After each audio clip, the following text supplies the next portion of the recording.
Salut à tous et à toutes. Salut Grégoric. Salut Guerrero. Ça va bien ouais. Nickel pour moi. C'est cool, ça fait plaisir de t'avoir. Bah ouais, Une pareillement. petite session peinture, c'est vraiment sympa.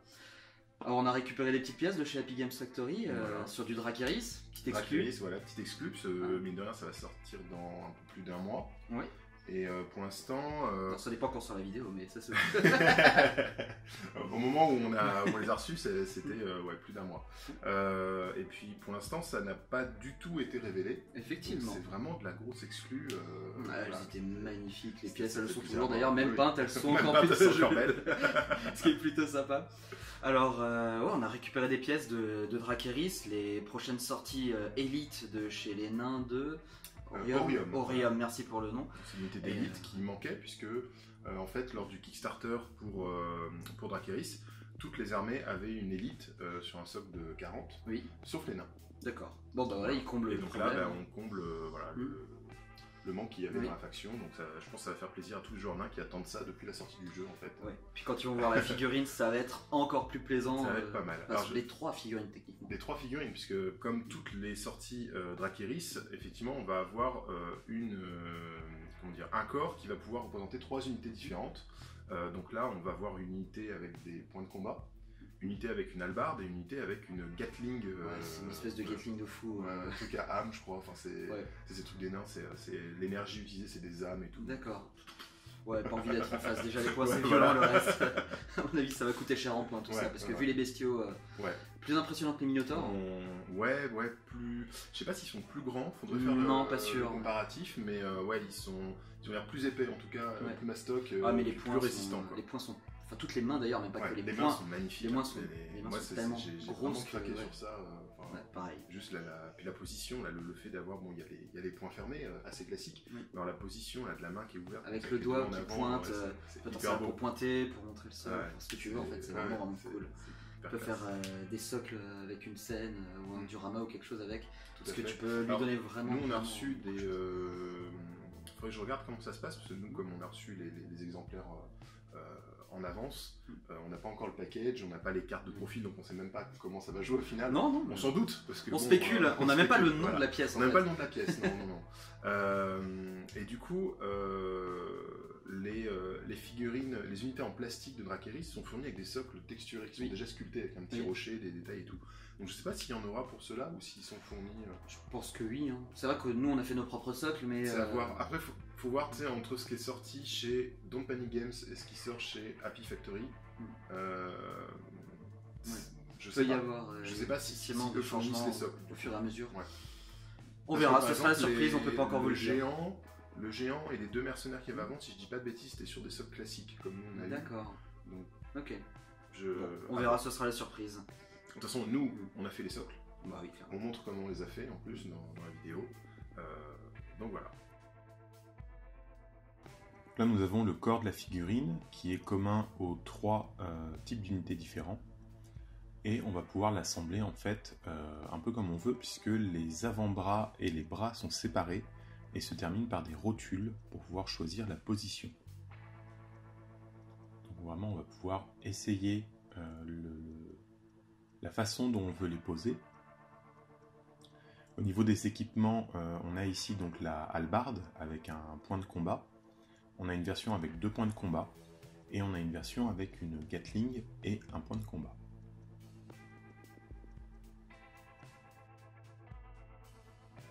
Une fois qu'on a déterminé la position, il ne reste plus qu'à ajouter la tête.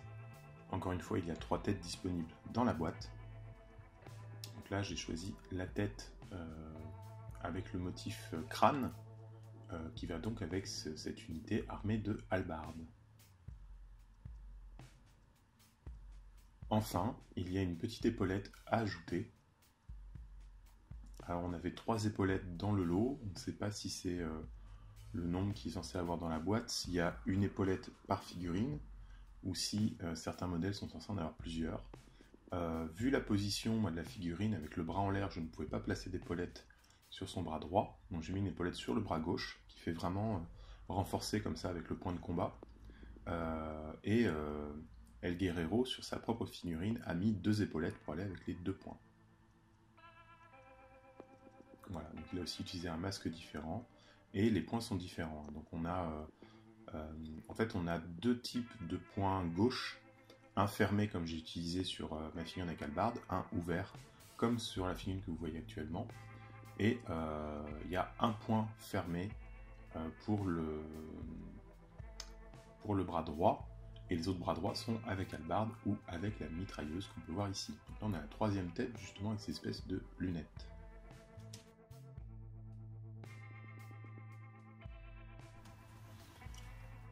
Donc là, El Guerrero commence les couches de base sur sa figurine. Donc comme il veut partir sur un gris métallique en NMM, il commence par placer ses couleurs.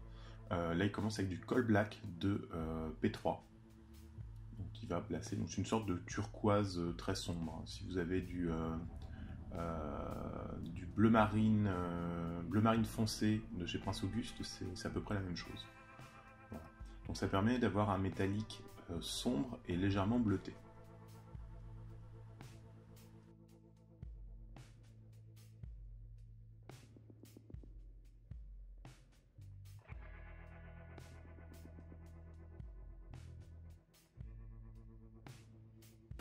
Je sais que j'avais traité un métal assez standard au niveau de toute l'armure.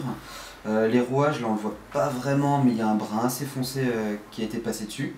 Ça s'éclaircira derrière, donc on aura des rouages plutôt bronze, laiton, tout ça.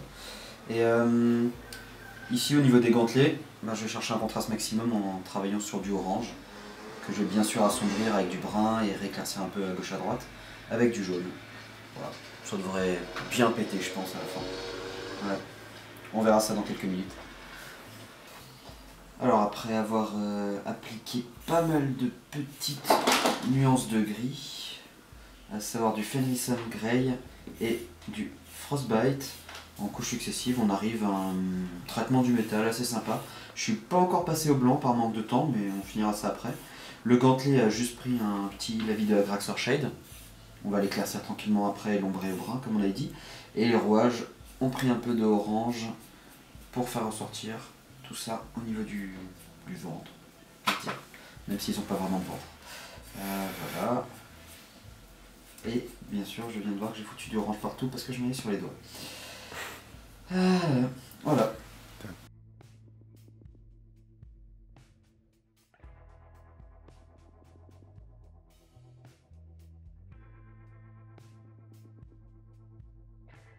Ok, alors là je suis en train de reprendre les gantelets, je les avais basés et j'avais passé du Agraxor Shade dessus. J'ai repris un petit peu la couleur de base, le Troll Slayer orange, pour redonner un peu de peps. J'ai assombri avec du Montfang Brown, principalement en dessous du gantelet, sur les parties qui sont censées ne pas trop prendre la lumière. Et je suis en train d'éclaircir avec un Fire Dragon Bright, le tout en lavis successif, on verra ce que ça donne dans quelques minutes. Voilà la pièce bien avancée de El Guerrero. Donc on voit bien le NMM non métallique métal légèrement bleuté qui monte jusqu'au gris et qui va ensuite être retravaillé pour aller jusqu'au blanc. Et donc ces engrenages comme ça qui sont plus dans des tons orange, peut-être rouille, laiton, quelque chose comme ça. Et donc les gants orange qui sont assombris avec du marron et rééclaircis avec différentes teintes de orange. Puis les lumières les plus prononcées sont faites avec de l'ivoire.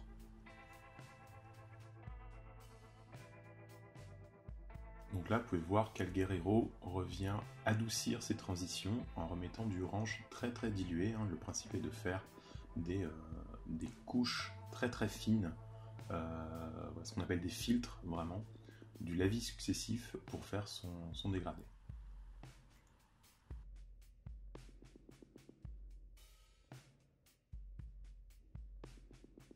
Ok, alors effectivement, comme je le disais avant, j'étais en train de rehausser la couleur avec du Fire Dragon Bright.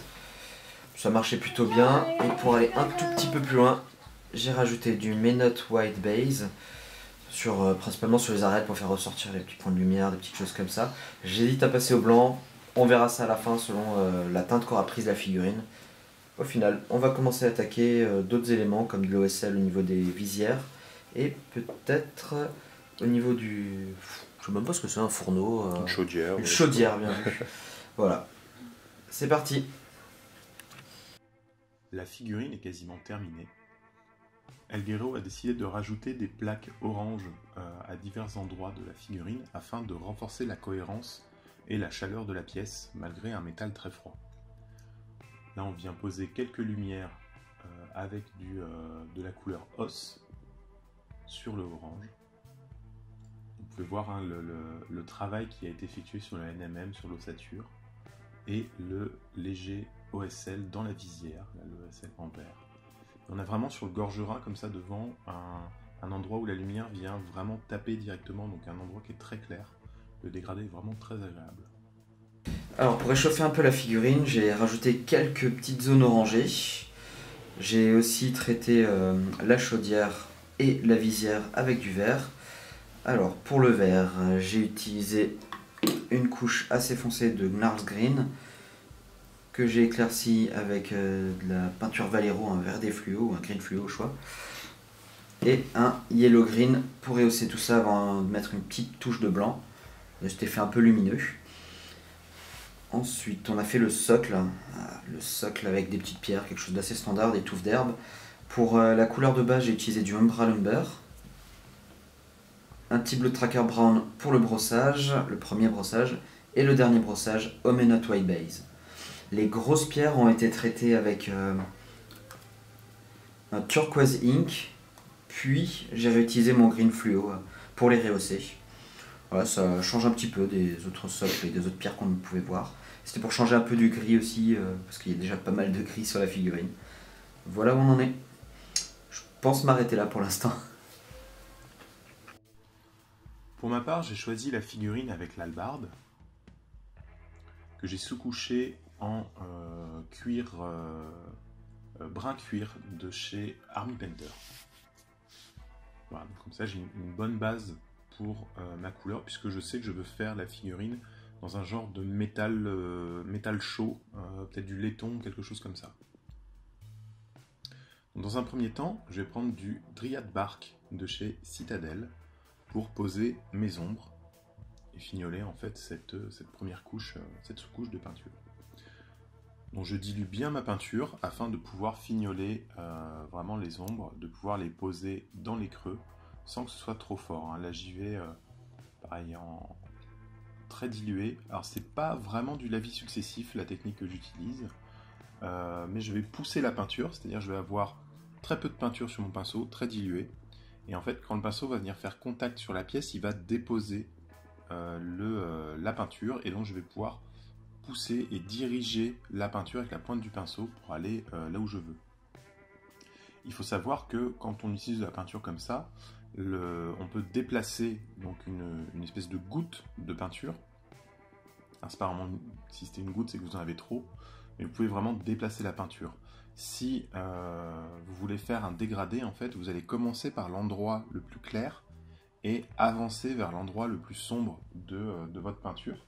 Enfin, quand je dis clair et sombre, c'est-à-dire vous commencez par l'endroit où votre couleur sera la moins présente et vous dirigez vers l'endroit où la couleur que vous avez sur le pinceau devrait être le plus présent, puisque au moment où vous allez retirer le pinceau de la figurine, c'est là où vous allez déposer le plus de pigments.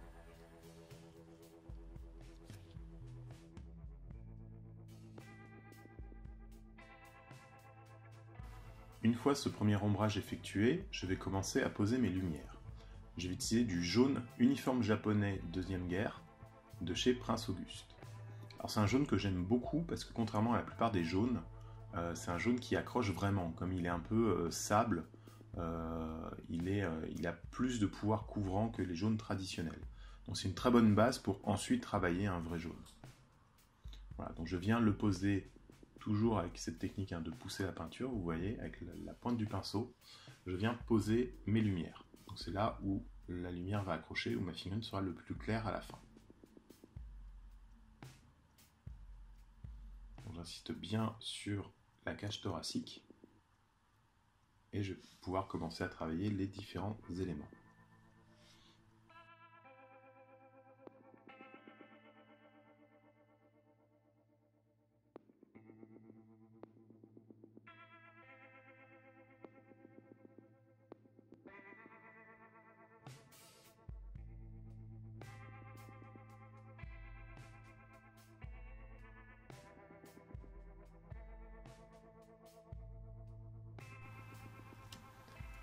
on peut déjà voir un semblant de dégradé entre mon Dryad Bark, mon cuir marron et mon uniforme japonais. On voit que les différentes parties commencent à se hiérarchiser et quelle zone va être attaquée par la lumière.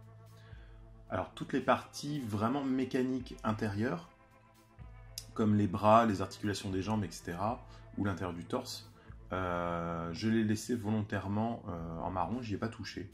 En fait, je vais revenir en gris plus tard, ce sera du gris en NMM. Voilà, donc là, on va pouvoir attaquer des éclaircies plus prononcées désormais. Je vais donc revenir avec mon jaune uniforme japonais et ajouter de plus en plus de jaune classique. Voilà, c'est un jaune Yellow Sunset, je crois, de chez Games Workshop, afin de pousser mes éclaircies. Donc on va monter les lumières. Et là, je vais travailler, c'est à la fois du lavis successif et du pousser la peinture. Voilà. Donc je vais bien mettre en valeur les arêtes, puisque même si elle est vers le bas, une arête métallique va attirer la lumière.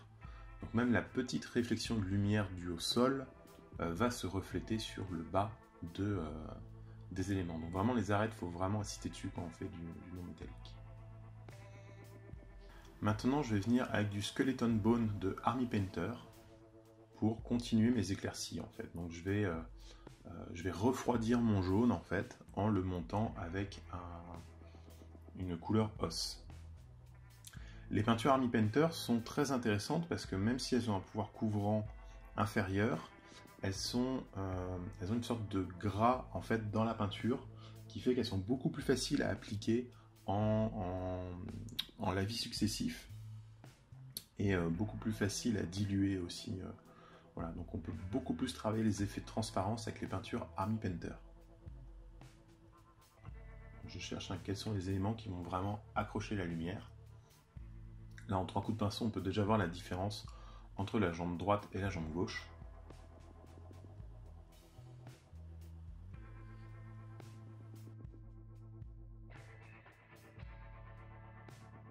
Voilà, donc on peut voir maintenant, la figurine est beaucoup plus pâle en fait après ce traitement d'os dans le jaune. Alors mes fondus ne sont pas très travaillés et c'est pas tout à fait la couleur que je recherche. Mais comme je vais d'abord avoir une phase de vieillissement, je reviendrai ensuite affiner tout ça. Pour le vieillissement, je vais utiliser du turquoise de Prince Auguste, qui se marie super bien avec les couleurs chaudes. Et je vais le diluer, mais beaucoup, plus vraiment comme on dit, liquide comme du lait, quoi. Et le but va être de venir en mettre dans les creux et de renforcer mes ombres avec cette impression d'oxydation en fait. Donc là, c'est un élément qui est très graphique, qui n'est pas réaliste. C'est-à-dire que je pourrais me contenter de faire de l'oxydation aux endroits qui pourraient s'oxyder. Voilà. Je vais me servir de l'oxydation en fait pour renforcer les ombres.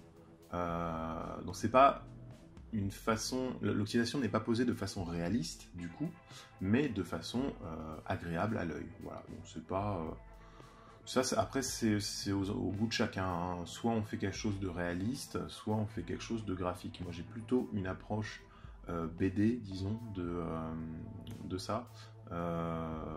Donc, voilà, je préfère retransmettre l'idée du matériau ou l'idée de la représentation que la représentation elle-même.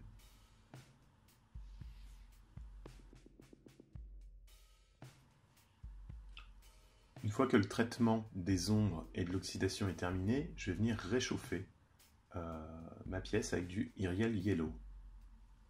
Donc effectivement, l'étape de Skeleton Bone et le turquoise sont venus vraiment affadir la pièce. Mais c'est une étape nécessaire dans le travail. Donc maintenant, je vais pouvoir venir réchauffer des zones en posant vraiment des filtres, voilà, des voiles colorés. Donc peinture très diluée, peu de peinture sur le pinceau, je n'hésite pas à essuyer sur la peau, donc la partie qui a entre l'index et le pouce. Vous voyez, j'ai déjà de la peinture des étapes précédentes pour enlever le surplus et vraiment pouvoir juste mettre un petit filtre pour réchauffer les éléments. Là, on voit tout de suite sur le gantelet que ça se réchauffe bien, surtout qu'en plus, par contraste avec le turquoise qui est très froid, ça va vraiment péter en fait. Voilà, on va donner une vibration en fait à ça avec ce contraste qui est à la fois un contraste de couleur, un contraste de lumière et un contraste de chaleur. Donc c'est ce qu'on appelle un élément vraiment très contrasté du coup, parce qu'il contraste sur plusieurs choses et pas seulement sur la couleur. Et ça c'est très important de se dire que le contraste, ce n'est pas seulement le noir et blanc, ce n'est pas seulement les couleurs opposées, c'est aussi la texture, c'est aussi la chaleur, c'est aussi la densité. Voilà. Une fois que j'ai réchauffé ma pièce, je vais venir avec de l'ivoire Prince Auguste pour poser mes éclats de lumière. Donc pareil, j'utilise la partie entre mon pouce et mon index pour essuie le surplus et je vais venir en tapotant à 90 degrés de la ligne pour venir poser un éclat lumineux. Voilà. Donc je fais bien le bas aussi, hein, comme expliqué tout à l'heure. Le bas reflète en fait la lumière ambiante qui est réverbérée par le sol. Et je vais faire comme ça pour toutes les arêtes, essayer d'avoir une belle dilution pour avoir quelque chose de fin. Jusque là j'y suis allé un peu comme une brutasse. Donc maintenant je vais affiner mon travail en fait pour commencer à avoir des choses beaucoup plus jolies. Je ne suis pas encore satisfait à 100% du rendu de la cuirasse, mais je vais commencer à traiter les parties adjacentes à cette cuirasse avant de commencer à attaquer un travail plus poussé. Tout ça pour me rendre compte en fait du rendu global de la pièce. Parce que des fois on a une partie qu'on va trouver pas assez travaillée ou pas assez traitée, et simplement en peignant la partie à côté, ça fonctionne. Donc n'oubliez pas des fois de faire une pause dans ce que vous êtes en train de peindre, de voir qu'est-ce qu'il y a à côté. Parce que, par exemple, si vous êtes en train de traiter du bleu et que vous trouvez que votre bleu n'est pas assez profond, il n'est pas assez contrasté, si la partie à côté est censée être rouge, ce sera beaucoup plus contrasté que ce que vous avez en tête une fois que le rouge sera posé. Donc n'hésitez pas à avancer sur différentes parties. Il y a beaucoup de peintres qui préfèrent aussi peindre d'abord la couche de base de toutes les différentes parties de leur figurine. C'est aussi une technique qui marche. Perso, c'est pas ça qui me convient le plus. Moi, j'ai tendance à être un peu cracra, c'est-à-dire que j'avance sur une partie en dégueulassant ce qu'il y a autour et en fait, j'affine ma peinture au fur et à mesure de la pièce. Donc, ça me convient pas forcément de tout peindre à l'avance parce que du coup, je vais dégueulasser les parties. Donc là, je passe toutes les parties mécaniques, la structure, les articulations et tout, avec du Etching Grey de Games Workshop. C'est une peinture qui est bien couvrante, donc même s'il y a une couleur de base, je peux facilement la recouvrir avec ça. Et je vais traiter tout ça en NMM classique. Une fois le travail du gris effectué, j'ai passé un lavis noir bien généreux sur l'ensemble des métaux pour déjà dégager les premières ombres. Je me rends compte à ce moment-là que ma pièce n'est toujours pas assez chaude, donc je vais venir avec du lava orange de Army Painter, et pareil très dilué, vous voyez j'en ai sur la main là, pour pouvoir enlever le surplus. Je viens réchauffer certaines parties. Alors comme j'ai des éléments qui sont très blancs, ça a tendance à rosir, donc je fais attention à ne pas réchauffer mes lumières, et je pose du orange pour avoir une pièce plus chaude et plus agréable à regarder. Après pas mal de travail sur le NMM, en passant par du bleu et en montant jusqu'au gris, ma lumière principale étant du Wolf Grey de chez Vallejo. Les métaux sont quasiment terminés.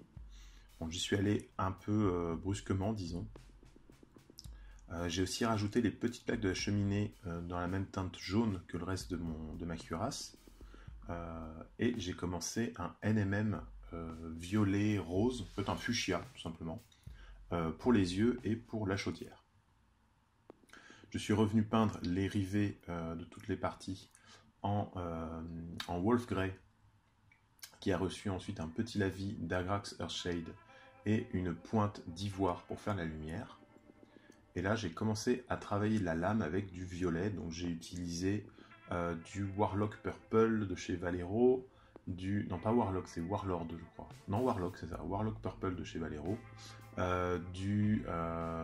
Plusieurs violets. J'ai plus la liste en tête, mais en fait toute une gamme de violets et de turquoise avec du blanc et de l'ivoire pour faire les parties. Là, je vais poser un peu plus de lumière, notamment parce que l'épaulette n'est pas assez dégradée à mon goût, elle est beaucoup trop bleue. Moi, j'aime bien rajouter du bleu, c'est du Dark Sky de Army Painter dans mon NMM. Et là, donc, je vais rajouter du gris sur le manche et sur l'épaulette aussi par la suite. Finalement, le manche de la hache en gris métallisé me plaît pas trop. Donc je vais venir en fait mettre du Dryad Bark dessus, très dilué pour garder en fait le début de lumière et d'éclaircie qui avait été travaillé au gris, mais pour avoir un manche plus une sorte de bois ou quelque chose comme ça, que je vais venir réchauffer ensuite pour avoir quelque chose de très chaud à cet endroit-là, pour contraster avec le violet. Hein. Ça reste un violet froid, surtout que je compte l'éclaircir avec du turquoise, donc je sais que le résultat va être très froid. Donc je vais venir réchauffer ce manche de hache pour contraster, encore une fois. J'aime beaucoup les choses très très contrastées.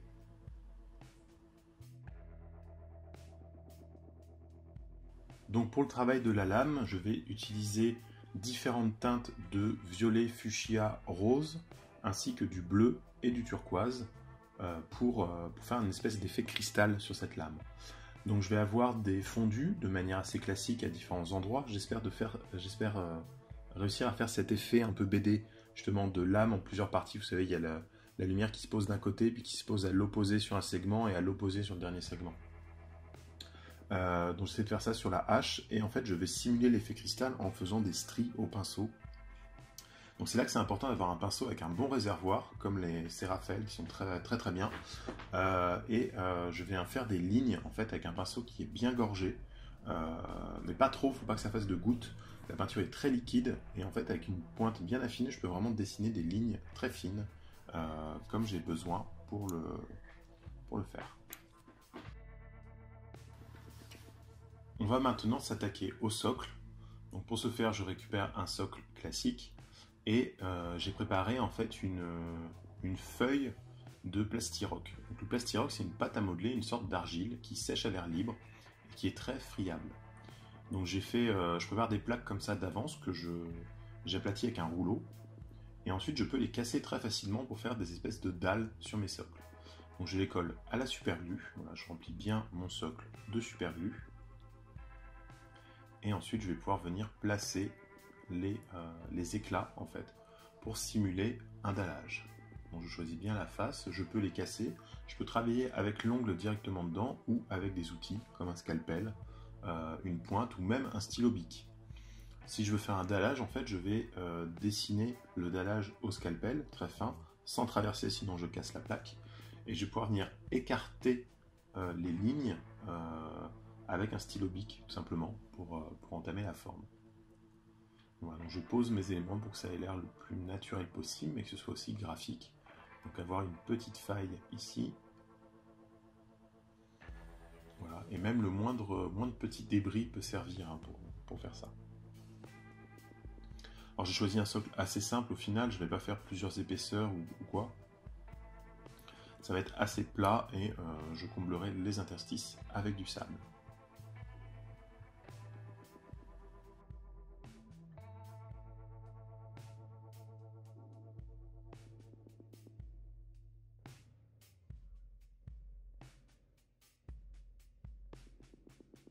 Donc je commence par venir coller du petit gravier dans les interstices hein, pour avoir différentes tailles en fait de sable. Et pendant qu'il y a la superglue, tant que la superglue n'est pas encore sèche, je viens rajouter du sable dessus. Voilà. Une fois que tout ça est bien sec, je précise, j'insiste sur le bien sec, attention parce que la superglue vous niquez vos pinceaux si vous n'attendez pas que ce soit sec. Donc une fois que c'est bien sec, je vais passer de la colle à bois dans les interstices et utiliser mon pouce pour enlever le surplus sur les dalles, et ensuite je vais simplement saupoudrer de sable pour avoir le rendu de jeu. Mon socle est terminé, il est très simple mais largement satisfaisant pour ce que je veux faire. Voilà, j'aime bien ces socles qui sont un petit peu travaillés mais pas trop présents. Je vais peindre toute la partie sable avec du Dryad Bark, n'hésitez pas à bien le diluer, le Dryad Bark étant une citadelle de la gamme base, elle est très marquante, donc vous pouvez bien le diluer et tout, surtout que le sable absorbe cette peinture, donc c'est bien. Pas la peine de peindre les dalles, voilà, je déborde parce que j'essaie d'aller vraiment dans les interstices. Les dalles seront peintes avec du etching grey et éclairci à l'os, puis à l'ivoire, et recevra des lavis verdâtres. Le sable sera éclairci en uniforme japonais, puis à l'os, avant de recevoir des jus marrons. Voilà, peut-être du thermate ou quelque chose comme ça, histoire de réchauffer. Les figurines sont désormais terminées. C'est assez drôle de constater que El Guerrero et moi-même sommes partis dans des directions totalement différentes sur cette figurine, mais le rendu est somme toute très sympathique. Voilà. Personnellement, je suis très content du rendu. Voilà, je ne crois pas avoir déjà fait une pièce avec autant d'NMM par rapport à la taille de la figurine, donc c'est vraiment très plaisant. Je trouve que les gantelets de la figurine d'El Guerrero sont vraiment superbes. Il a fait un travail vraiment magnifique sur le orange. Donc le but du projet, c'était effectivement de découvrir une figurine, de la peindre, de se faire plaisir, de montrer ce à quoi elle pouvait ressembler. Après avec nos goûts, hein, vu qu'on n'avait pas de schéma de couleurs, pas de choses comme ça, on y allait vraiment à l'inspiration selon ce qu'on avait envie de faire. On a des pièces qui sont bien différentes, qui sont vraiment... On s'était mis d'accord sur le schéma de couleurs. Oui, bien sûr, tout à fait. Voilà, on est parti vraiment au feeling, on explique tout ça dans la vidéo, enfin vous verrez bien comment ça s'est passé, et vous verrez le résultat. Mais ouais, bien satisfait, une belle session de peinture. Ouais, et puis c'était super agréable à peindre, c'est vrai que ce sont des pièces qui sont faciles à peindre en fait, c'est facile d'avoir un bon rendu avec, parce que les zones sont vraiment très belles. Elles sont marquées aussi. C'est très marqué, ouais. Voilà. Donc ça permet de peindre de façon différente. Et ce qui est bien, c'est que si on le fait en mode brossage ou quoi, on va avoir facilement un rendu qui va bien avoir, surtout si en plus derrière on met des lavis, parce qu'il y a des creux très marqués. Voilà, justement, c'est ce qui va faire ressortir. Et en même temps, d'un autre côté, si on a envie de vraiment faire des trucs avec des fondus, des glacis, il y a des belles courbes et des belles zones plates. Rien que les gants, les casques, parce qu'il y en a plusieurs des casques. Bah oui, la petite chaudière à l'arrière pour faire de l'OSL aussi, c'est vraiment pas mal. Donc le petit effet lumineux qu'on peut donner dans la chaudière, il y a des tuyaux qui sortent, enfin, on peut imaginer tout ce qu'on veut. Les visières, on peut les rendre lumineuses. Il y a des écrous au niveau de l'abdomen qui sont des engrenages plus que des écrous qui ressortent bien et qui permettent de donner une autre couleur, d'apporter peut-être une touche de chaleur ou de fraîcheur selon le contraste qu'on cherche. Ce qu'on a fait. Voilà. C'est vrai que nous on est parti sur le contraire pour les engrenages justement. Clairement. En même temps ma pièce est plutôt foncée, froide, avec des gantelets très chauds.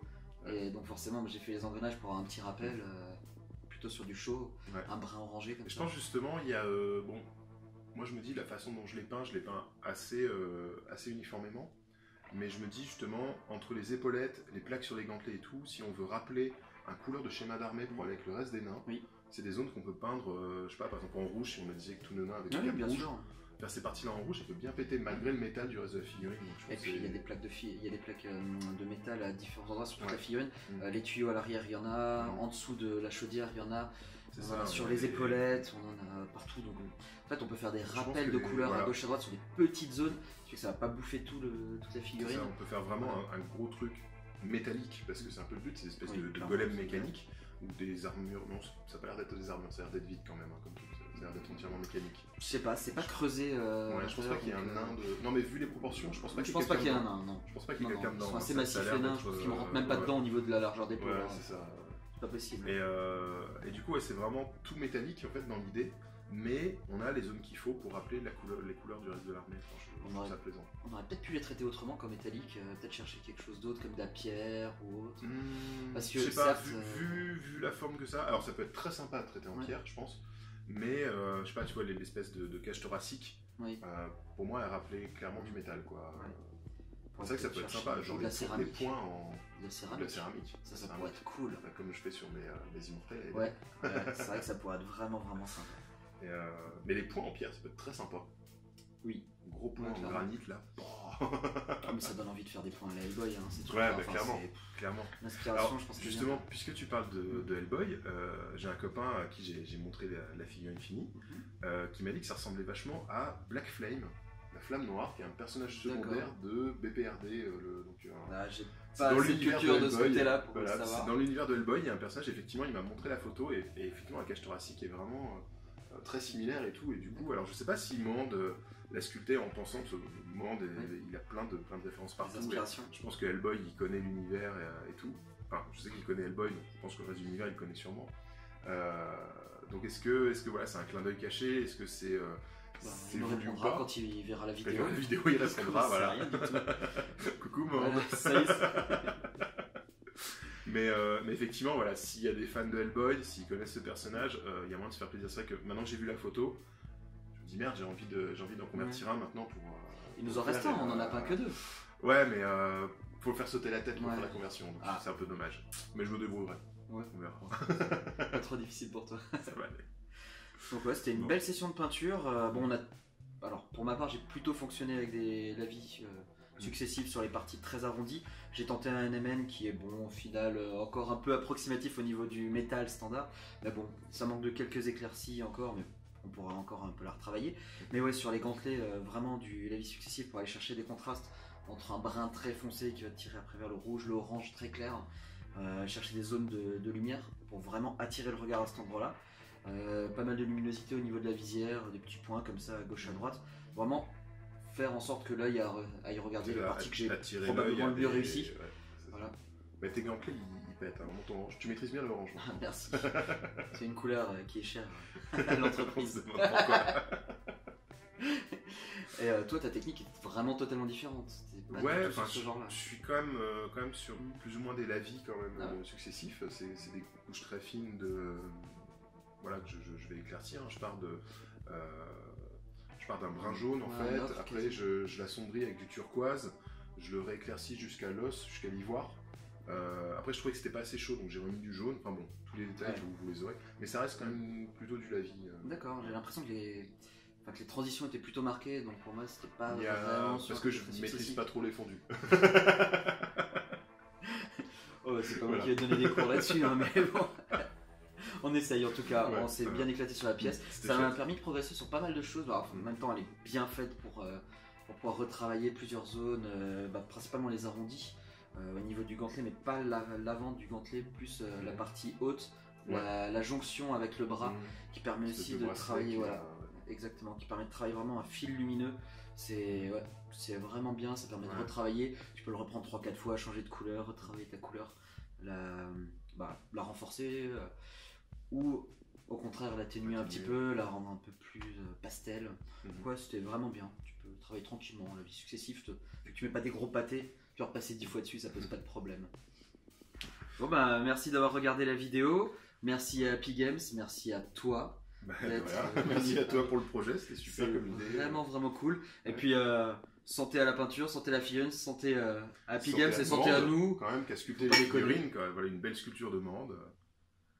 Et cheers les visionneurs, je sais pas comment on dit. Les viewers, les abonnés, le public. À vous le public, santé. Allez à la vôtre. Ciao.